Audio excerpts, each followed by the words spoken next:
الله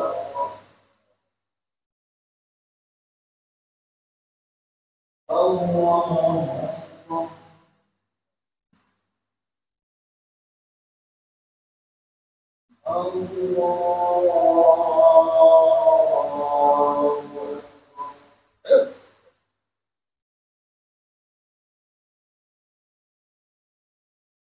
بسم الله الرحمن الرحيم الحمد لله رب العالمين الرحمن الرحيم مالك يوم الدين إياك نعبد وإياك نستعين اهدنا الصراط المستقيم صراط الذين أنعمت عليهم غير المغضوب عليهم ولا الضالين.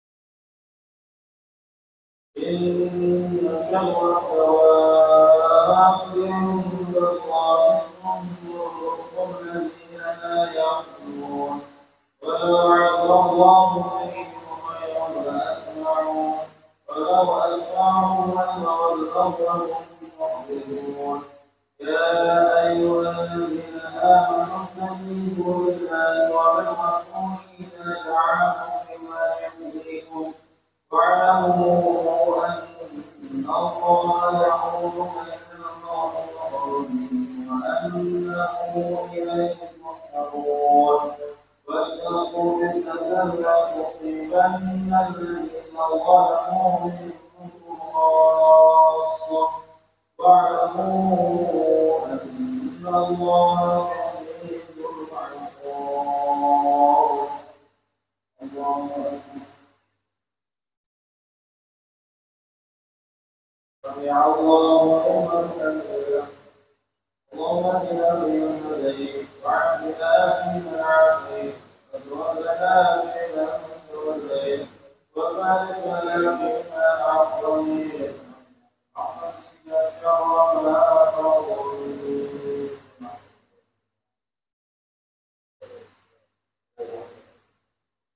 وصلى الله على سيدنا محمد النبي وعلى آله وصحبه وبارك وسلم وذكر وأنت خير الراحمين. الله أكبر. الله أكبر. الله أكبر.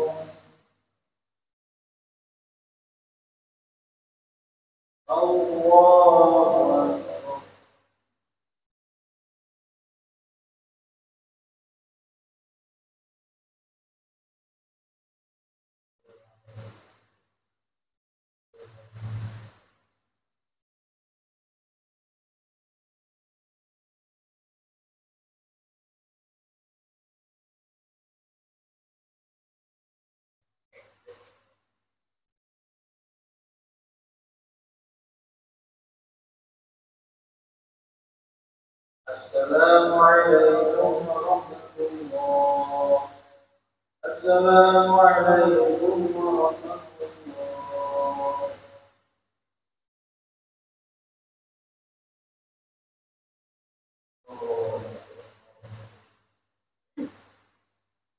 لا إله إلا الله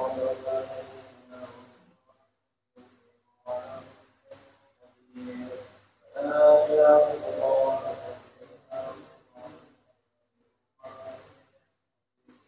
لا إله إلا الله.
Assalamualaikum warahmatullahi wabarakatuh.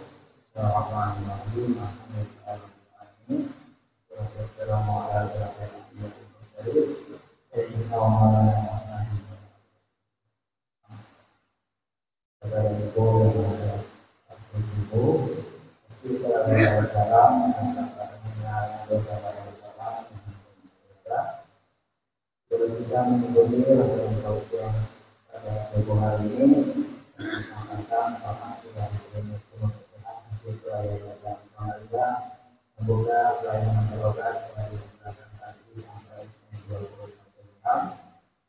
Akhirnya dapat berobat dari siang dan malam dengan pelayanan umum, polisi, hutan, dan lain-lain.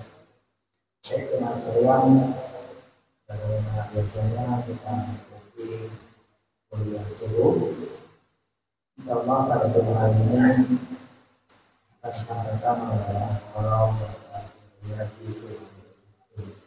itu kata beliau.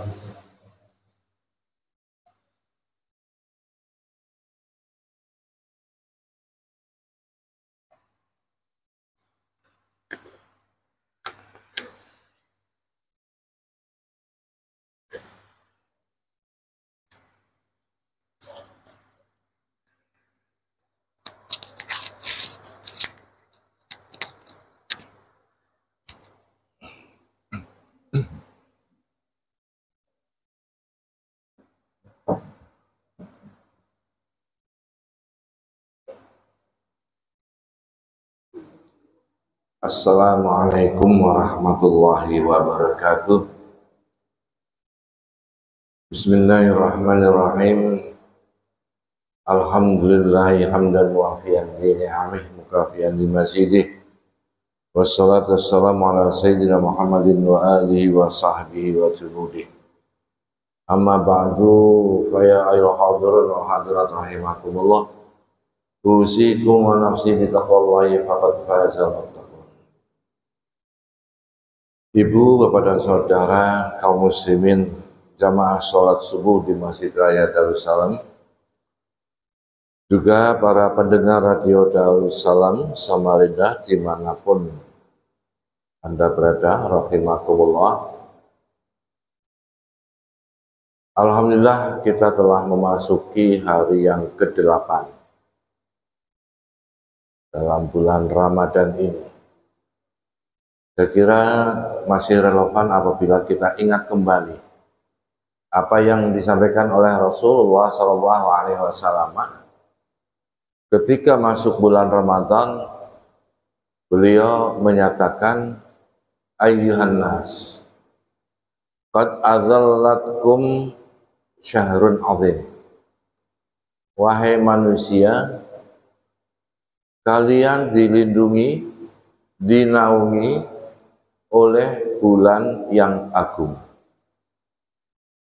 Nah, kenapa disebut bulan yang agung, syahrun azim?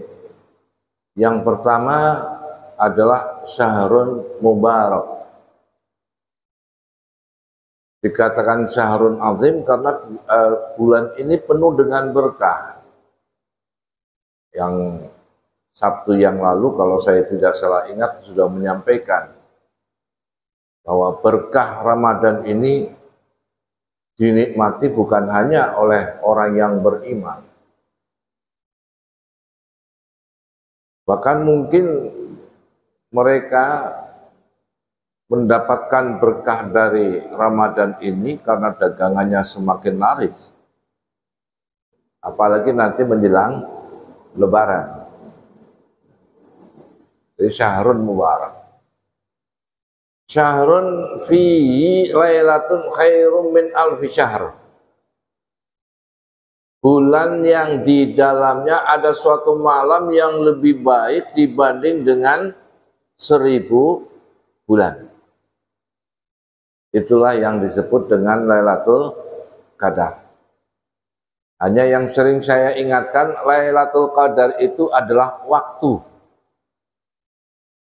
Suatu waktu yang diberkahi oleh Allah Subhanahu wa Ta'ala, sehingga siapapun yang beribadah pada saat malam Qadar, maka dia berpahala bagikan berbuat kebaikan selama 1000 bulan atau 81 tahun. Kenapa ini perlu ditegaskan? Karena ketika Allah menceritakan atau menjelaskan tentang Lailatul Qadar itu dicari, ayo kita cari Lailatul Qadar. Maka mindset kita, pikiran kita itu Lailatul Qadar itu ya something atau sesuatu. Padahal bukan sesuatu. Jadi kalau ada orang mengatakan saya dapat Lailatul Qadar itu bukan berarti mendapatkan sesuatu.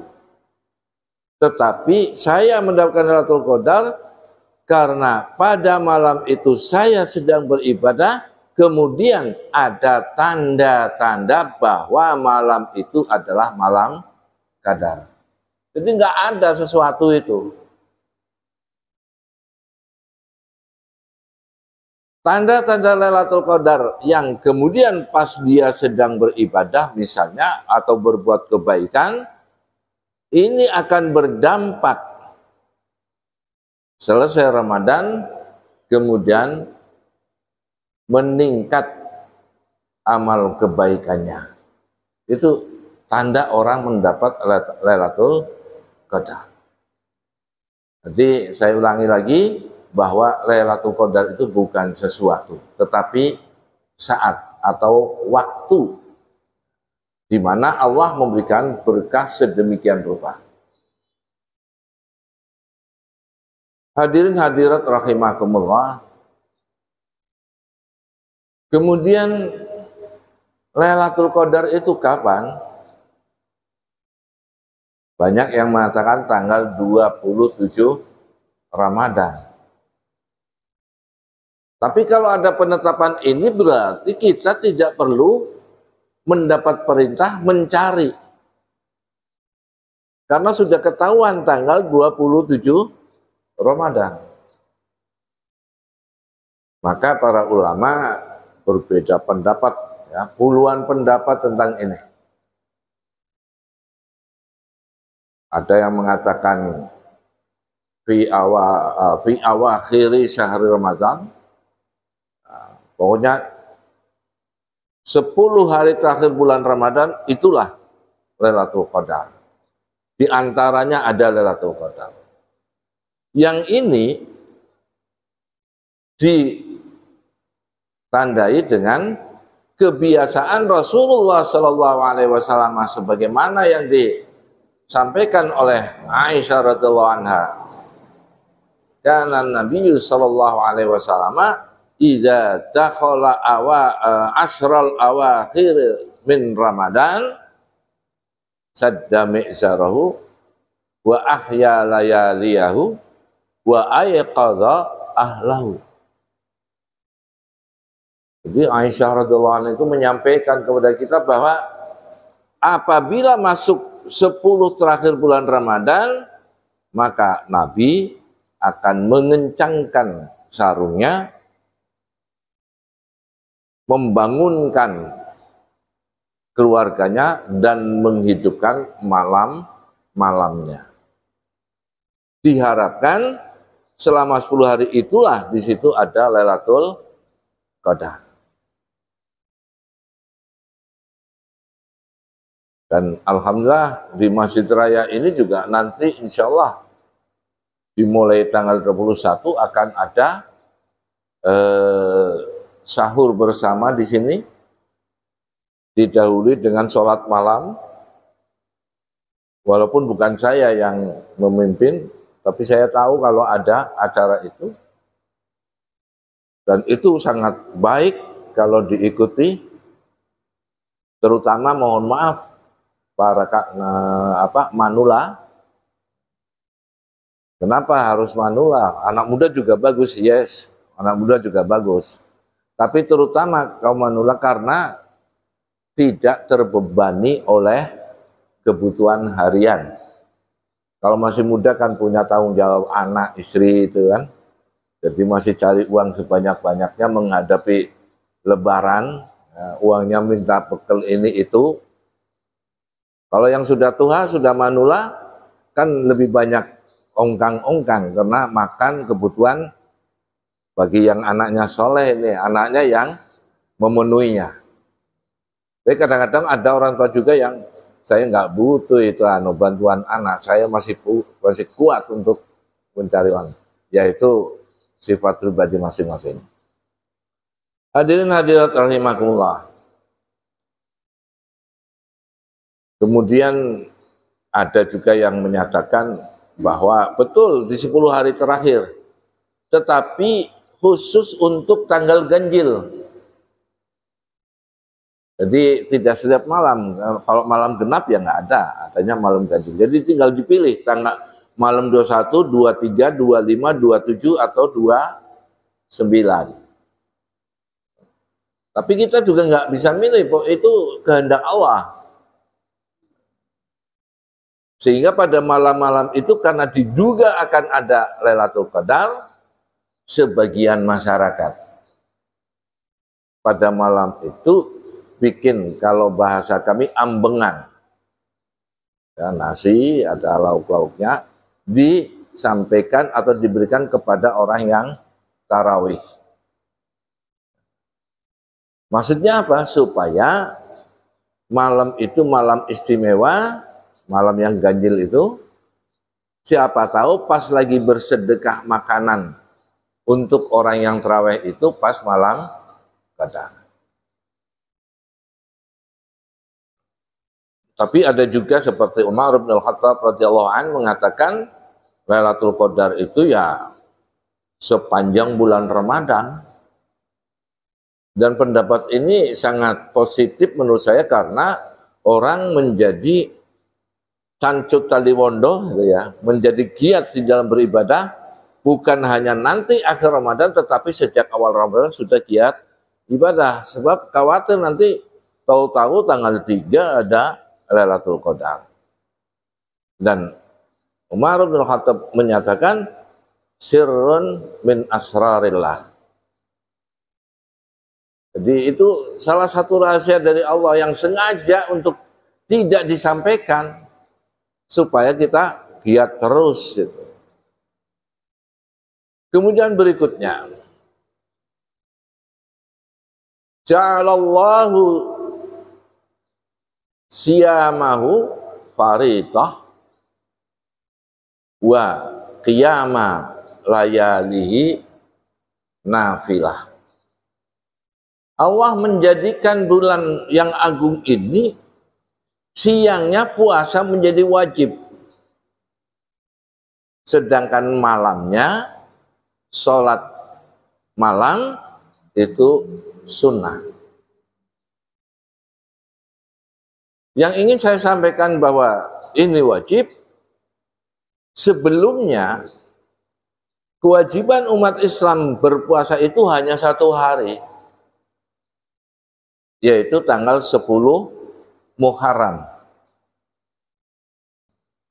Tahun pertama Nabi sampai di Madinah, puasa tanggal 10 Muharram.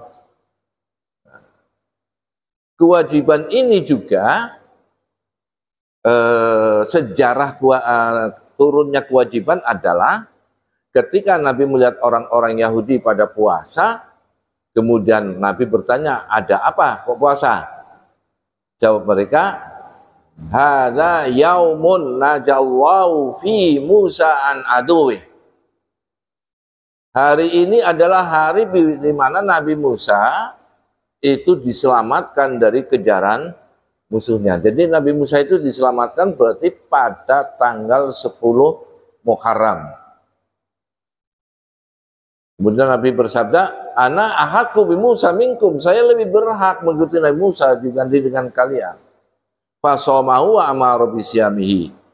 Kemudian Nabi memuasai tanggal 10 Muharram dan memerintahkan kepada sahabat itu juga puasa tanggal 10 Muharram, wajib hukumnya. Yang kemudian untuk orang-orang yang di kampung-kampung, mereka kebanyakan adalah kaum Ansar, Nabi berkirim surat. Arsalan Nabi sallallahu alaihi wasallam ghadata Asyura ila Qural Ansar. Nabi berkirim surat kepada pada pagi tanggal 10 Muharram kepada desa-desa Ansor itu. Itu agak jauh dari Masjid Nabawi. Jadi pakai surat. Yang isinya di sana disebutkan man asbaha muftiran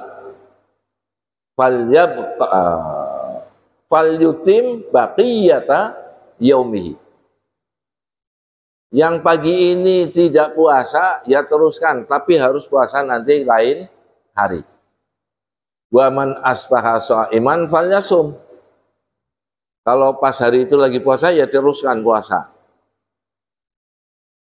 Nah, dalam hadis ini ada kalimat yang akhirnya juga menjadi pelajaran bagi kita, bagaimana kita melatih anak yang tidak wajib berpuasa tapi tetap ikut puasa. Jadi si periwayat hadis mengatakan nasumu wa yasumu sibyanuna. Kami berpuasa dan anak-anak kami juga puasa. Wa naj'al lahumul lu'bah minal ihni. Kemudian kami membuat mainan dari bulu domba. Fa iza baqa ahaduhum minat ta'am a'tainahu dzak wa hadza ila waqtal fitr.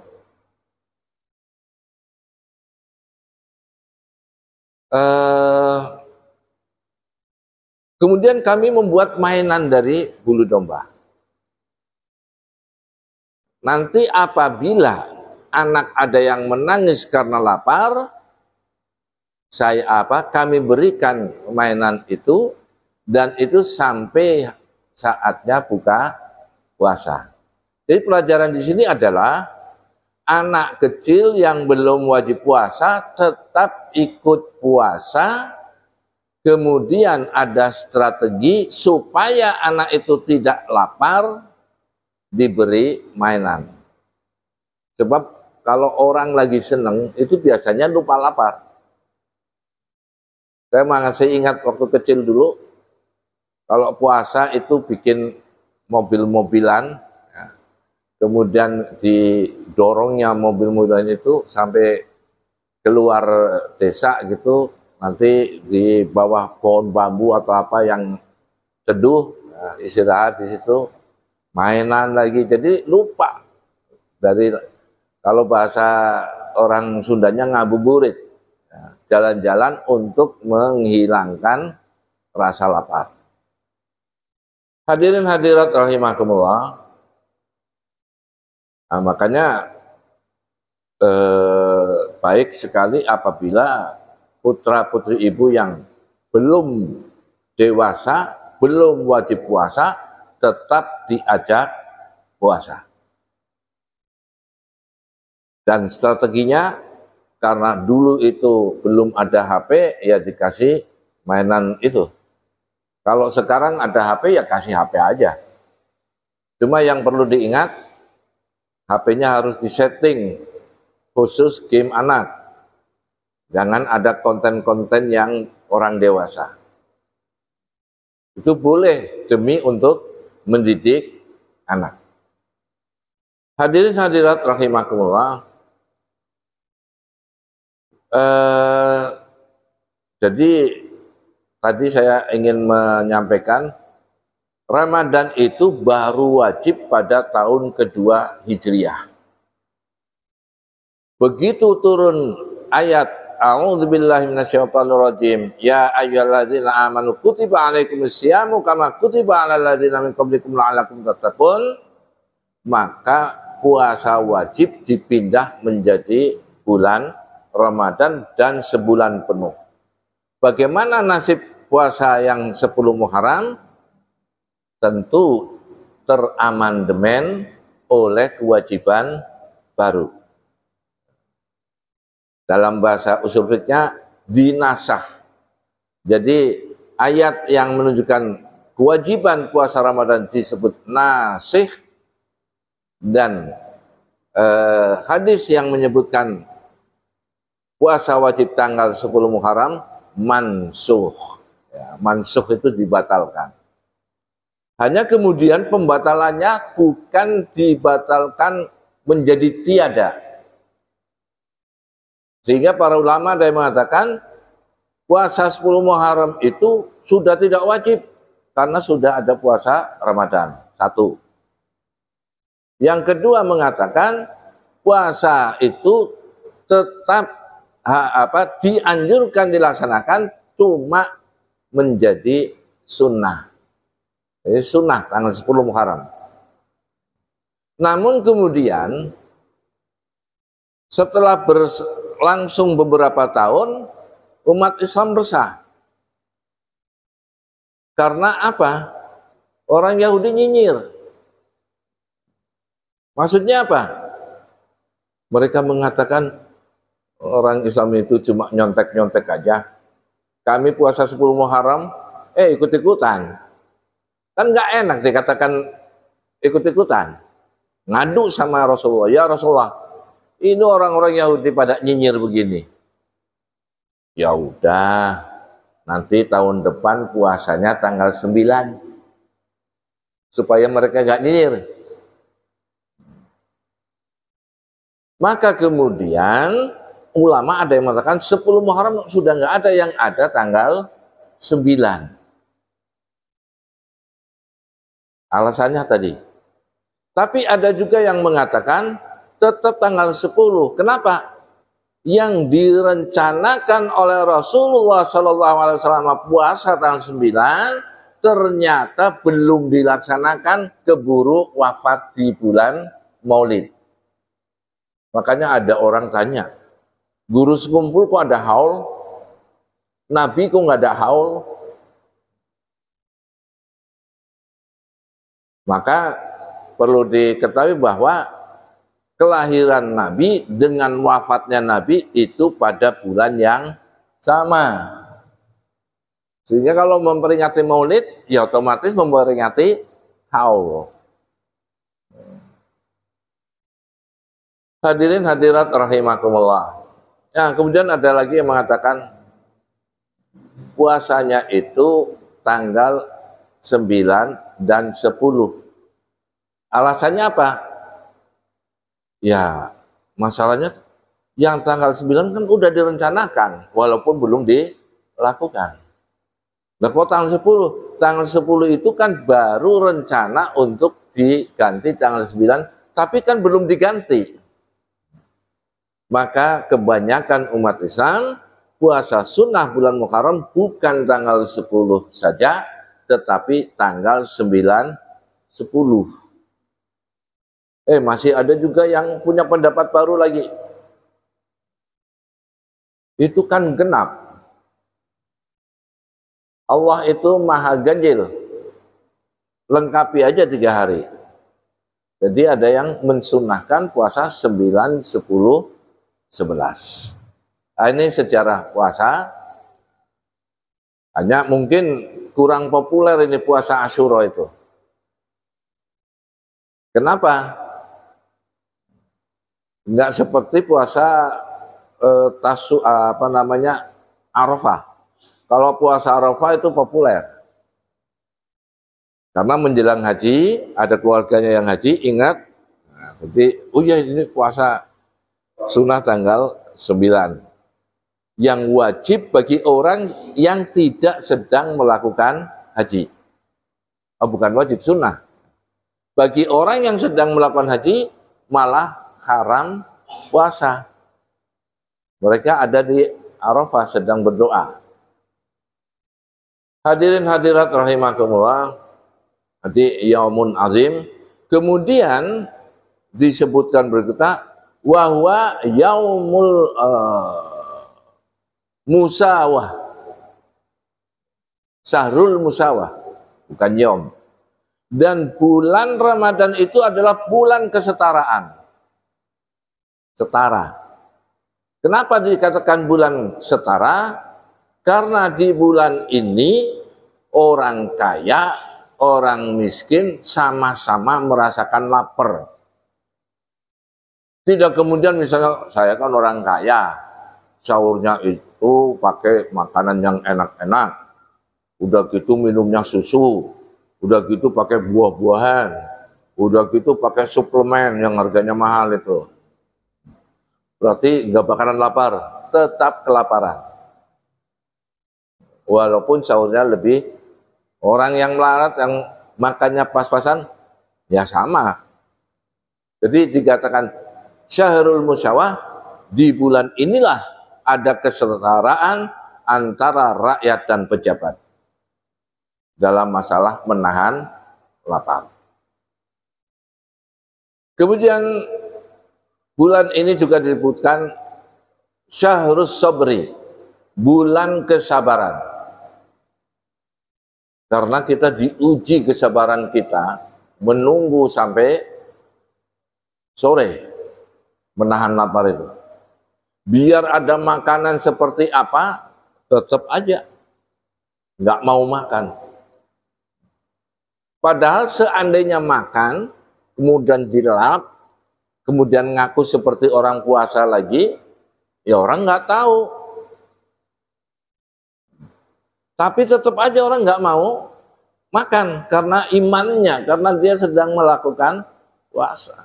Nah kalau yang tidak atau kurang beriman memang bahkan sengaja cari warung yang setengah buka itu. Jadi itulah syahrun azim, ya, karena pertama mubarak, karena yang kedua ada Lailatul Qadar, kemudian bulan kesabaran, kemudian bulan kesetaraan, dan yang terakhir bulan ukhuwah. Ukhuwah itu dari kata akhun. Jadi pada bulan Ramadan itu ukhuwah tercipta. Terciptanya ukhuwah ini karena tadi ada kesetaraan sehingga terbangun ukhuwah. Dan ukhuwah ini sangat penting. Sehingga begitu pentingnya ukhuwah, Rasulullah SAW yang pertama beliau lakukan setelah membangun masjid adalah mempersaudarakan kaum Ansor dengan kaum Muhajirin. Kalau bahasa Samarindanya, pemimpin kota Samarinda mengumpulkan penduduk tempatan atau setempat atau pribumi dengan para pendatang. Yang akhirnya antara pendatang dengan pribumi berbaur. Jadi pembauran. Di sini antar suku ya banyak yang jabuk di sini, Jawa Bugis. Ada juga yang janda, Jawa Sunda itu ya, dan seterusnya. Artinya sudah bercampur baur. Ini merupakan sunnah Rasul Shallallahu Alaihi Wasallam. Jadi memang Nabi pertama melakukan aktivitas yang bersifat sosial kemasyarakatan adalah mempersaudarakan penduduk asli dengan pendatang. Sehingga tidak ada kemudian semacam konflik. Kalau pembauran tidak tercapai, maka konflik itu masih mungkin terjadi. Yang penduduk asli merasa ini kan punya saya tanah. Yang pendatang, loh saya bisa berhasil ini karena saya itu aktif di dalam aktivitas ekonomi. Nah, hadirin hadirat rahimakumullah, mudah-mudahan apa yang saya sampaikan bermanfaat. Sebenarnya tadi saya sudah menyiapkan ukhuwah jiraniyah. Tapi baru sampai kata uhwah kelihatannya sudah agak siang. Jadi mudah-mudahan nanti bisa disambung lagi, insya Allah. Dan yang sudah saya sampaikan mudah-mudahan bermanfaat. Kurang lebihnya mohon maaf. Kita tutup dengan doa ala hadini ya ala kulli al-Fatihah.